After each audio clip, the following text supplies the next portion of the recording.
जुन्या आपल्या एअरपोर्टला सुशोभीकरणासाठी खर्च केला आणि आता त्यांनी सांगतात की आम्ही उद्घाटन केलं। मी अनेक वेळा आपल्याला माहिती आहे की आपल्या सध्या विद्यमान आमदारांना प्रश्न केला की तुम्ही 20 वर्ष झालं आमदार आहात, 20 वर्षात तुम्ही या सोलापूरसाठी काय केलं, शहर उत्तरसाठी काय केलं? तुम्ही 5 वर्ष त्यातले पालकमंत्री होता, तुमच्याकडे 7 खाती होती, त्या खात्याच्या माध्यमातून सोलापूरकरांना काय न्याय दिलं हे तुम्ही एकदा आमच्या समोर येऊन सांगा, जनतेला सांगा, आम्हाला सांगायची गरज नाही, जनतेला सांगा की तुम्ही काय काम केलंय। मी आज सांगू इच्छितो, आज शेवटची प्रचाराची सांगताय, पण आत्तापर्यंत आमदार समोर आले नाही, त्यांनी काय काम केलं त्यांच्या कोणीही सांगितलं नाही। मीडियांना पण मी विनंती केली होती की आम्ही आमने सामने आमच्या समोर हे घ्या आणि मग एकदा होऊन जाऊ द्या की त्यांनी आत्तापर्यंत मी एक साधा नगरसेवक म्हणून काय काम केलंय मी सांगतो, आणि मंत्री आणि आमदार 20 वर्षाचे म्हणून तुम्ही काय काम केलं एकदा समोर येऊन सांगा। पण मला वाटतं आत्तापर्यंत त्यांनी सांगितलं नाही। आता कदाचित उद्या पेपरच्या माध्यमातून खोटा प्रचार करण्याचा प्रयत्न सुद्धा होईल की जेणेकरून आपण उत्तर देऊ नये। उद्याचा शेवट दिवस आहे आणि त्यामुळे हे पळपुटे लोक फक्त खोटा प्रचार करून मत मिळवण्याचा प्रयत्न करतात। काल सुद्धा तुम्ही पाहिलं, त्यांना मतं मिळत नाहीत, लोक त्यांच्या पाठीमागं नाही म्हणल्यानंतर प्रत्येक घरामध्ये पैसे वाटण्याचं काम चालू होतं।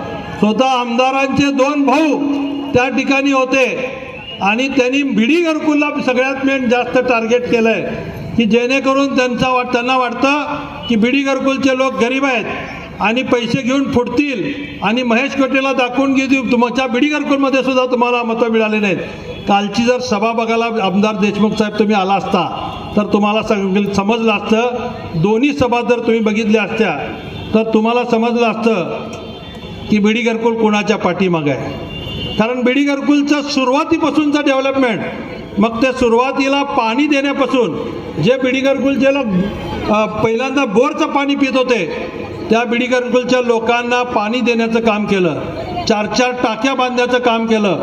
जे बीडी घरकुलची किंमत 20,000 रुपये होती, आज त्याची किंमत 20 लाख रुपये झालेली आहे। असे अनेक विषय सगळ्यांना माहिती आहेत की एक साधा नगरसेवक म्हणून मी त्या ठिकाणी केलेलं काम, आणि त्यामुळं लोकांना आता खात्री आहे की 20 वर्ष ज्यांना आपण संधी दिली त्यांनी काही केलं नाही आपल्यासाठी।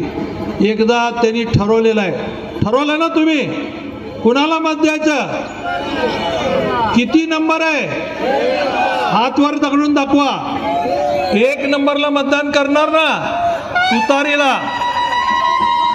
हे 2 नंबर लोक सध्या महेश अण्णाचा नंबर 2 आहे म्हणून सांगतात, तर यांचा 2 नंबर धंदेच केलेत त्यांनी आत्तापर्यंत आणि त्यामुळे त्यांचा नंबर सुद्धा 2च आलेला आहे। त्यामुळे मी आपल्याला सांगतो, आपण सगळ्यांनी पाहिलंय की जवळजवळ अजूनही आपले लोक येत आहेत, दोन्ही बाजूनी लोक येण्याचं काम सुरू आहे। कारण आपण सुरुवातीला त्यांना 2चा टाईम दिलेला होता, 2 ते 5 ही सभा संपवायचं आपलं असं हे होतं, पण ताईंचा अचानक निरोप आला आणि एवढ्या बिझी शेड्यूलमध्ये सुद्धा त्यांनी आपल्याला वेळ दिला। मी माझ्यानंतर सुरेश पाटील असतील,